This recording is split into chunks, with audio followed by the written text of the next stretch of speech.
Жыланның ұстазға берген дәрісі. Баяғы өткен заманда бір патша болыпты. Әлгі патша елінің барлық бақсы балгерлерін жинап алып, мен бір түс көрдім. Алайда көрген түсімді ұмытып қалдым. Түсімді бәрің тауып алып келіңдер, таба алмасаңдар бастарың кетеді, деп әмір беріпті. Бақсы балгерлердің есі шығып, әлгі патшаға мұның мүмкін емес екенін қанша түсіндіруге тырысса да, патша дегенінен қайтпапты. Сол қалада бір қарт ғалым өмір сүріпті. Айналасы әлгі қартты әулие деп сенеді екен. Бақсы балгерлердің бәрі жиналып кеп, әлгі әулиенің есігін қағыпты. Патшамыздың бір бұйрығы бар еді, түс көріпті. Алайда көрген түсін ұмытып қалыпты. Егер түсін таба алмасақ, бәріміздің басымыз кетеді. Бізге жәрдем ет, патшаның түсін тауып берейік, депті. Ғалым да, мен мұндай тірлікпен айналыспаймын, бұған берер жауабым жоқ, депті.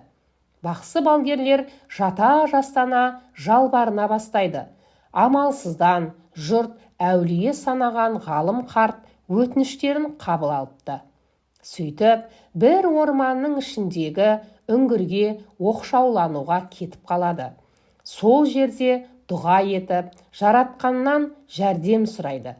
2 күннен кейін үңгірге бір жылан келеді де, әлгі қарт ғалымға: Алла тағала дұғаларыңды қабыл алды. Мені саған жіберді. Патшаға бар да, түсіңде қасқыр көрген екенсің. Қасқыр көру дүние малына ашкөздік танытудың, бұзылудың нышаны. Халқың бұзылған екен, салықты 2 есеге арттыр, деп айтты. Патша да саған 40 алтын береді. Оның жартысы сенікі, жартысы менікі.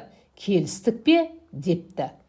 Қарт ұстаз да сөз беріп, патшаға тартып отырады. Патшаның құзырына шығып, жыланның айтқанын айтып береді. Патша да: «Иә, түсімде қасқыр көрген едім. Демек, жоруы осы болған екен ғой», деп салықты 2 есеге арттырып, ұстазға да 40 алтын береді.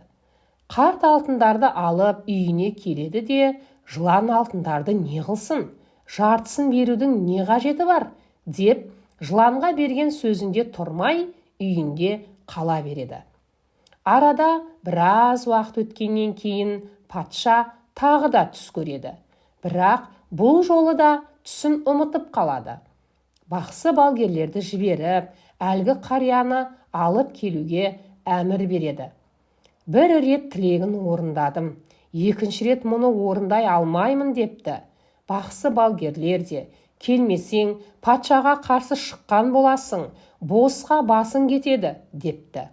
Қарт та ұялып, қысылып, әлгі үңгірді бетке алыпты. 5 күн бойы әлгі үңгірде жалына жалбарына мінәжат етеді. Баяғы жылан тағы да шыға келіп: «Дертіңді түсіндік, патшаңа бар да, түсіңде түлкі көріпсің. Бұл халқыңның қулығына ишарат. Салықты ең жоғарғы дәрежеге дейін көтер», деп айтты. Патша да саған 2 кесе алтын береді. Оның біреуі маған, ал біреуі саған болсын. Келістік пе? Депті. Ұстаз да келістік деп сөз беріп шығып кетеді. Патшаға келіп, жыланның айтқандарын баяндап береді. Патша да түсін есіне түсіріп, солай екен ғой деп, салықты ең жоғарғы дәрежеге дейін көтеріп, қартқа 2 кесе алтын береді.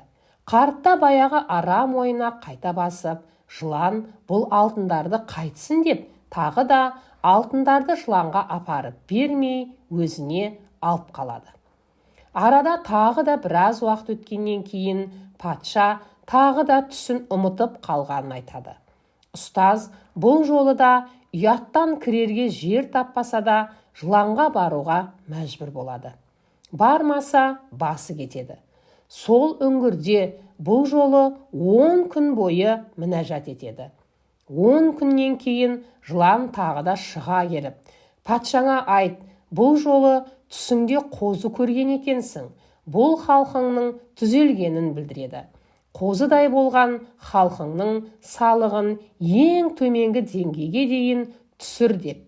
Саған 2 қашыр жүгіндей алтын береді. Оның біреуі саған, екіншісі маған. Келістік пе, дейді жылан. Қарт ұстаз үңгірден шыға сала патшаға барып, жыланның айтқандарын баяндап береді. Патша да 2 қашыр жүгіндей алтын береді. Қарт та алтындарды ала сала бірден үңгірге тартады. Жыланға келіп, жылан мырза, сенің алдыңда өте ыңғайсыз жағдайға қалдым. Осыған дейін берген сөздерімде тұрмадым. Сол үшін мына алтындардың барлығы сенікі болсын. Бірақ бір түсінбегенім, не себепті менің бұл қылығыма еш ашуланбадың? Қашан келсем де өтінішімді орындап шығарып салдың, дейді. Сонда жылан, қарт ұстаз, мен бір жыланмын. Не қыламын ол алтындарды? Мен тек сені сынадым. Соңында мынаны түсіндім. Бір мемлекетте қоғамның ахуалы, мінез құлқы бұзылса, ұстаздары да бұзық болады екен. Ал қоғам дұрыс болса, ұстазы да түзеледі екен, депті.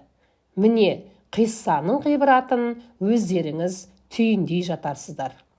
Әлеуметтік желіден алынды. Оқыған Гүлбибі Әбусайылқызы. Ұнаса лайк басып, арнама тіркеліп кетуді ұмытпаңыз.